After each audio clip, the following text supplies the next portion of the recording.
Hi అండి, అందరూ ఎలా ఉన్నారు? బాగున్నారా? ఈ వీడియో వచ్చేసి హోమ్ టూర్ అనుకుంటారో ఏమనుకుంటారో మీ ఇష్టం. ఒక రెంట్కి ఇచ్చిన హౌస్ని ఖాళీ చేసేస్తే ఎంత దారుణంగా వాళ్ళు ఒక హౌస్ని చేస్తారా అన్నది నేను ఈ వీడియోలో క్లియర్గా మీకు చూపిస్తానండి. ఈ హౌస్ మేము మాది కాదు, మా పేరెంట్స్ అనమాట. మీరు ఆల్రెడీ నా భోగి వ్లాగ్ అది చూసుంటే కనుక ఈ హౌస్నే మొత్తం రీమోడిఫై చేసింది మా అమ్మ. సో ఇంతకుముందు వాళ్ళు వేరే ప్లేస్లో ఉండేవాళ్ళు. సో అందుకని ఈ హౌస్ని రెంట్కి ఇచ్చేసారనమాట. వాళ్ళు ఒక త్రీ ఇయర్స్, ఆల్మోస్ట్ 3-4 ఇయర్స్ ఉన్నట్టున్నారు. ఎంత ఘోరంగా చేశారంటే అంత ఘోరంగా చేసి వెళ్ళిపోయారండి హౌస్ని. ఇది నేను ఎందుకు చెప్తున్నానంటే, ఒక రెంట్ హౌస్లో ఉంటున్నా అది మీ సొంత ఇల్లు, మీ ఇల్లుగా భావిస్తే కనుక అందరి ఇల్లులు కూడాను నీట్గా ఉంటాయి, ఎవ్వరు కూడా తిట్టుకోరు.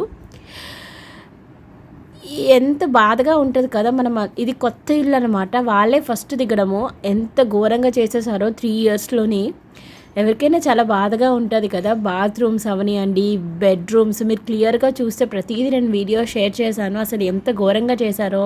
ఇది మళ్ళీ ఒక నీట్గా మంచిగా రావడానికి చాలా టైం పట్టింది అనమాట. ఎంత రుద్ది చేసే డబ్బులు ఖర్చు, మెంటల్ స్ట్రెస్, ఫిజికల్ స్ట్రెంగ్త్ అన్నీ. ఎంత దానికి తోడు ఎన్నిసార్లు ఆ రెంటల్స్ని మేము తిట్టుకొని ఉంటామో. అంతే కదండి ఎవరైనా కూడాను. ఇప్పుడు మేము ఉంటున్నది కూడా ఒక రెంట్ హౌస్లోనే ఉంటున్నాము. బట్ మా హౌస్ నేమ్ ఇలా ఉంచుకోవట్లేదు మేమేమి. ఎవరిల్లు వాళ్ళ ఇల్లుగా భావించి ఉన్నన్ని రోజులు ఎన్ని ఇయర్స్ ఉంటే అన్ని ఇయర్స్, లేదంటే ఎన్ని నెలలు ఉంటే అన్ని నెలలు నీట్గా మనం ఉంచుకోవాలి ఆ హౌస్ని. అప్పుడే ఆ లక్ష్మీదేవి అన్నది మన ఇంట్లోనే మన దగ్గర ఉంటుంది అని అంటారు. ఇలాగా మనది కాదు, ఈ రెంట్ వాళ్ళదే కదా, వాళ్ళ ఇల్లు, మనం ఎట్లా చేసేస్తే మనకెందుకు, మనకేంటి అని అనుకున్న వాళ్ళ దగ్గర ఎప్పుడు ఆవిడ ఉండదండి. నిజంగా చెప్తున్నాను. ఈ ఇంటికి కొత్త హౌస్ అండి, ఎలాగ కొని వాళ్ళకే ఇచ్చేసాం గృహప్రవేశం చేసి, అంతే. ఒక 3 ఇయర్స్ తర్వాత తిరిగి చూసుకుంటే ఇంత ఘోరంగా చేసేసారు ప్రతిదీ కూడాను. ఆ ఇంట్లో పిల్లలకి పేరెంట్స్ చెప్పుకోవాలి కదండి. ఈ గోడలు చూసారంటే భయం వేస్తుంది. పిచ్చి గీతలన్నీ గీసేశారు. ఇప్పుడు నా కూతురు, మేము కూడా ఒక రెంట్ హౌస్లోనే ఉంటున్నాం. దాన్ని ఒక గోడ మీద ఒక గీత కాదు కదా, ఏది కూడా గీయనివ్వరు అనమాట. పేరెంట్స్గా మనము చెప్పుకోవాలి పిల్లలకి. అసలు ఎంత బాధ అనిపించిందో, అసలు ఏడుపు వచ్చేసింది యాక్చువల్లీ చెప్పాలంటే. వీడియో తీస్తున్నప్పుడు అంత ఘోరంగా చేసేసారు. ప్లీజ్ అండి, ఎవరిమైనా కూడాను అది మీ సొంత ఇంట్లో ఉంటే మీరు ఎంత నీట్గా పెట్టుకుంటారో, రెంట్ హౌస్లో ఉంటే కూడాను అంతే నీట్గా పెట్టుకోవాలని నేనైతే అనుకుంటానండి. ఇంకా ఇలా చూసేసరికి మనకి భయం వేస్తుంది.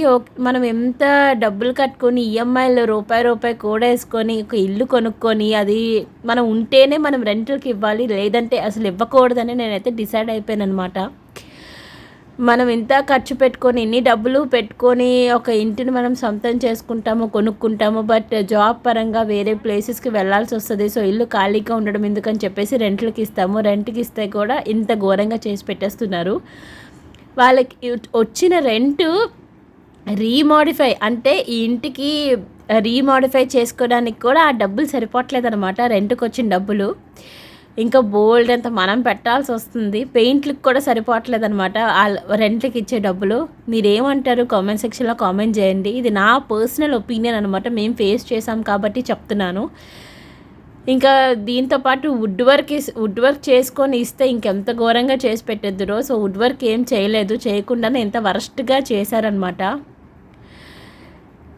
కనీసం ఇంటి నుంచి ఖాళీ అయిపోయినప్పుడు కూడాను చెత్త అట్లీస్ట్ ఓకే, మీరు చేయకూడదు, లేదంటే మీకు సమ్ రీజన్స్ వల్ల మీరు వెళ్ళిపోయారు, అట్లీస్ట్ వాచ్మ్యాన్కైనా చెప్పేసి ఇల్లు నీట్గా క్లీన్ చేసేసి అప్పగించండి అని ఒక మాట అయినా చెప్పాలి కదా. అవునా కాదా, మీరే చెప్పండి. అసలు హౌస్ అంతా చెదలు పట్టేశాయి. అండ్ చెత్త అట్లీస్ట్ ఖాళీ చేశాక చెత్త చూసారంటే మీరు, ఏ రూమ్కి ఆ రూమ్ చెత్త, ఇంత చెత్త అట్లా ఉండిపోయింది. కిచెన్ అయితే మరి చూడక్కర్లేదనమాట, అంత ఘోరంగా చేశారు. సో దీన్ని ఎక్కడెక్కడ మా మమ్మీ వాళ్ళు ఎలా రీమోడిఫై చేసుకొని ఏ ప్లేసెస్లో ఏం చేశారు అన్నీ కూడా నేను నెక్స్ట్ వీడియోలో మీతో షేర్ చేసుకుంటాను. సో రెంట్గా ఉంటున్న వాళ్ళకి ఇంక్లూడింగ్ మీ నేను కలుపుకునే చెప్తున్నాను. ఎవరైతే రెంట్ హౌసెస్లో ఉంటున్నారో ఆ హౌస్ని మీ హౌస్గా భావించి నీట్గా పెట్టుకోండి. అంతేగాని ఇది మాది కాదు కదా, వాళ్ళది కదా అని చెప్పేసి ఇష్టం వచ్చినట్లు అంతా వాడేసేసి చెత్త చేసేస్తే అది కరెక్ట్ కాదు. వీళ్ళు ఏంటంటే అట్లీస్ట్ మొత్తం ఖాళీ చేశాక అట్లీస్ట్ వాచ్మెన్కి నేను డబ్బులు ఇచ్చేసి క్లీన్ చేయండి అని కూడా అట్లీస్ట్ చెప్పలేదన్నమాట. అలానే వెళ్ళిపోయారు. ఇంకోసారి ఎవ్వరు ఎప్పుడు ఇట్లా చెయ్యకండి. ఆ తిట్లు కంపల్సరీగా మీ పిల్లలకే తగులుతాయి. ఇది మాత్రం నిజం చెప్తున్నా.